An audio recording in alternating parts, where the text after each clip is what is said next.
1998, durante un partido de fútbol en el Congo, un rayo cayó sobre el campo. 11 jugadores de un mismo equipo murieron en el acto. El equipo rival no sufrió ni un rasguño. Las autoridades hablaron del clima, de la mala suerte, de la tragedia inevitable. Pero en la región nadie creyó esa versión. Nadie la creyó entonces y nadie la cree hoy. Y eso es solo el principio. Porque el fútbol tiene una cara que los estadios llenos y las transmisiones en alta definición se encargan de ocultar. Una cara que vive debajo del espectáculo, en los archivos que nadie abre, en los vestuarios que nadie habita y en las canchas que el mundo prefirió olvidar. Una cara hecha de dictadores que usaron clubes como armas políticas, de jugadores que murieron por ganar un partido, de equipos que sembraron terror dentro y fuera del campo, y de tragedias tan devastadoras que borraron generaciones enteras en un solo instante. En este vídeo no vas a encontrar estadísticas, ni títulos, ni traspasos millonarios. Vas a encontrar las historias que el fútbol guardó en su lado más oscuro. 7 equipos, 7 capítulos de una historia que nadie te contó. Y cuando termines de leer, quizás mires el deporte que más amas de una manera que no esperabas. Quédate, porque esto apenas empieza. El fútbol y el poder político siempre estuvieron más cerca de lo que la historia oficial admite. Pero hubo regímenes que no se conformaron con patrocinar un equipo o aparecer en la tribuna para la foto. Hubo regímenes que convirtieron un club entero en una extensión de su aparato de control. En la Unión Soviética, uno de los clubes más poderosos de la era no pertenecía a una ciudad, ni a una comunidad, ni a una historia deportiva. Pertenecía directamente a la policía secreta del Estado. No era un detalle administrativo, era un mensaje. Cada partido que ganaban era un recordatorio de quién mandaba.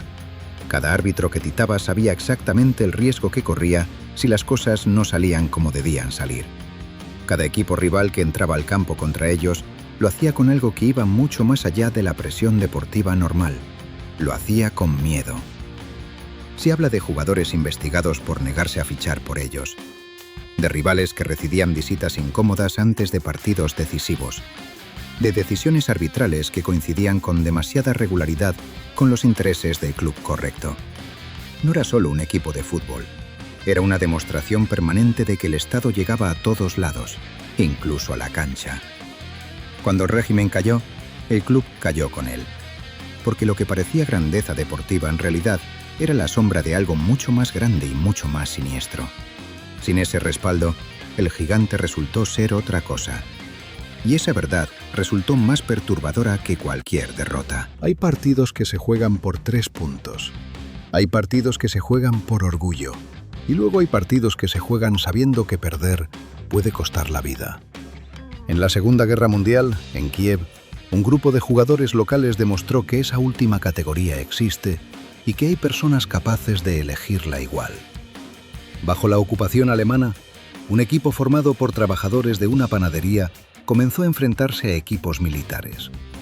No tenían otra cosa que el juego. No tenían otra manera de decirle al mundo que seguían ahí, que no habían desaparecido, que existían más allá de lo que la ocupación quería permitirles existir.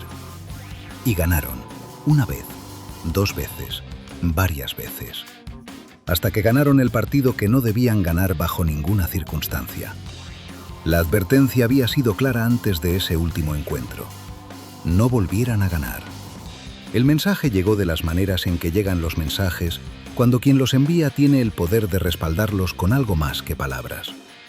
Pero los jugadores salieron al campo y ganaron de todas formas. Como si hubieran decidido que algunas cosas pesan más que el miedo. Como si la cancha fuera el único lugar donde todavía podían ser libres, aunque fuera por 90 minutos. Después del partido, varios fueron arrestados. Algunos llegaron a campos de trabajo, otros nunca regresaron. Ese encuentro pasó a la historia con un nombre que mezcla resistencia y tragedia en igual proporción. Y sigue siendo, décadas después, uno de los testimonios más brutales de hasta dónde puede llegar el fútbol cuando el mundo que lo rodea pierde la razón. No todas las historias oscuras del fútbol vienen de regímenes ni de guerras. Algunas vienen de lugares más cercanos, más cotidianos, más difíciles de detectar hasta que ya es demasiado tarde. En Sudáfrica, durante una época marcada por la violencia y la desesperación social, surgió un supuesto equipo juvenil cuyo objetivo declarado era dar oportunidades a jóvenes de barrios complicados. Era exactamente el tipo de historia que el mundo quiere creer. El fútbol como salvación, el deporte como escape, una institución que tendía la mano donde el Estado no llegaba. Pero detrás de esa fachada no había nada de eso. No había canchas, no había entrenamientos, no había partidos. Había un grupo organizado que usó el nombre del fútbol y la esperanza de esos jóvenes como cobertura para algo completamente diferente. Con el tiempo comenzaron a salir testimonios, relatos de secuestros, historias de agresiones, denuncias que apuntaban a crímenes que nadie quería nombrar con todas las letras, porque hacerlo significaba aceptar que la oscuridad había encontrado la manera de disfrazarse de algo hermoso. El escándalo tardó demasiado en estallar. Siempre tarda demasiado cuando lo que se esconde tiene el aspecto correcto. El equipo desapareció. Los responsables enfrentaron consecuencias, pero las víctimas quedaron. Y quedó también la pregunta incómoda sobre cuántas veces más el fútbol puede ser usado como máscara sin que nadie lo vea venir a tiempo. En los años 90, en medio de los conflictos que desgarraron Europa del Este, un hombre decidió que quería un club de fútbol. No porque amara el juego, no porque tuviera una conexión sentimental con ningún equipo, sino porque entendió, con la claridad de quien está acostumbrado a mover fichas en tableros donde no hay reglas, que un club de fútbol podía ser algo mucho más útil que un simple equipo deportivo. En poco tiempo, ese equipo pasó de ser completamente irrelevante a ganar campeonatos. El ascenso fue demasiado rápido para ser explicado solo con fichajes y trabajo. Los árbitros recibían presiones que no llegaban en forma de sobres, sino de algo más contundente.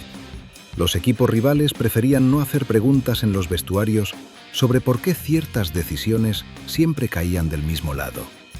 Había una atmósfera alrededor de ese club que todos reconocían y nadie nombraba en voz alta. Hubo intentos de sanción internacional, hubo reportes, denuncias, investigaciones que se iniciaban y luego se perdían en corredores donde alguien siempre encontraba la manera de hacerlas desaparecer. Porque el poder que respaldaba al club era el mismo tipo de poder que hace que ciertas puertas no se abran sin importar cuántas veces alguien llame desde afuera. Cuando ese hombre cayó, el equipo cayó con él, como un castillo construido sobre una sola columna. Y lo que quedó no fue un legado deportivo, sino la evidencia de que el fútbol puede ser capturado por manos que no tienen ningún amor por el juego y que lo usan exactamente para eso, para demostrar que el poder no necesita justificarse ante nadie. Hay historias oscuras construidas por decisiones humanas. Y hay historias oscuras que no tienen culpable, que simplemente ocurren, que caen sobre un equipo, sobre una ciudad, sobre un país entero con la fuerza de algo que no se puede prever ni detener y entender del todo, aunque pasen décadas desde que sucedió. En Italia, en 1949, el mejor equipo del país abordó un avión de regreso a casa. Eran prácticamente imbatibles. Habían dominado la liga durante años con un juego que el país entero había aprendido a amar. Eran algo más que un equipo de fútbol. Eran un símbolo de reconstrucción en una nación que todavía intentaba levantarse después de la guerra. Y en cuestión de minutos, en la niebla sobre la colina de Superda, desaparecieron todos. El equipo completo, el cuerpo técnico, los periodistas que viajaban con ellos. Nadie sobrevivió.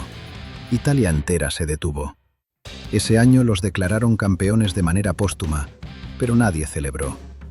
No había nada que celebrar. Había un vacío donde antes había vida, talento, futuro. Y ese vacío nunca fue llenado del todo porque algunas pérdidas no se reemplazan. Solo se aprende a cargar con ellas. El lugar del accidente se convirtió en santuario. Cada año, cuando el aniversario llega, miles de personas suben hasta ahí a recordar. No a un equipo, a personas. A jugadores que tenían nombre y familia y vida propia, más allá de los 90 minutos. Y en ese gesto colectivo de memoria, hay algo que dice más sobre el fútbol que cualquier título o cualquier estadística. Que este deporte, cuando se mete adentro de verdad, no suelta. ni siquiera cuando ya no queda nada visible que sostener. El fútbol que ves los fines de semana en pantalla tiene luces brillantes, césped verde perfecto y narradores que le ponen emoción a cada jugada. Pero debajo de todo eso existe otra historia. Una historia que no cabe en los resúmenes de goles ni en las tablas de posiciones. Una historia hecha de guerra, de dictadura, de miedo, de pérdida y de oscuridad. Los 7 equipos de los que hablamos hoy no son solo curiosidades históricas. Son recordatorios de que el fútbol no existe en una burbuja, que refleja al mundo que lo rodea con una honestidad brutal, incluso cuando ese mundo preferiría no verse reflejado. Que en sus márgenes caben cosas que el espectáculo prefiere no mostrar porque no tienen el tono correcto ni el final feliz que el público pide. Un Rayo que mató a 11 jugadores y dejó intactos a los otros 11. Jugadores que eligieron ganar un partido sabiendo lo que vendría después. Un club que era la cara visible de una policía secreta. Un equipo falso que usó la esperanza de jóvenes para cubrir algo monstruoso. Un hombre que compró el fútbol para demostrar que el poder no necesita disculparse. Y un avión que se llevó a un país entero en unos pocos segundos de niebla. Estas historias no desaparecen porque las ignoremos. Siguen ahí, en los archivos y en la memoria de los que las vivieron, esperando que alguien decida mirarlas de frente. Porque el fútbol también es esto. Y entenderlo completo, con su oscuridad incluida, es la única manera de entenderlo de verdad.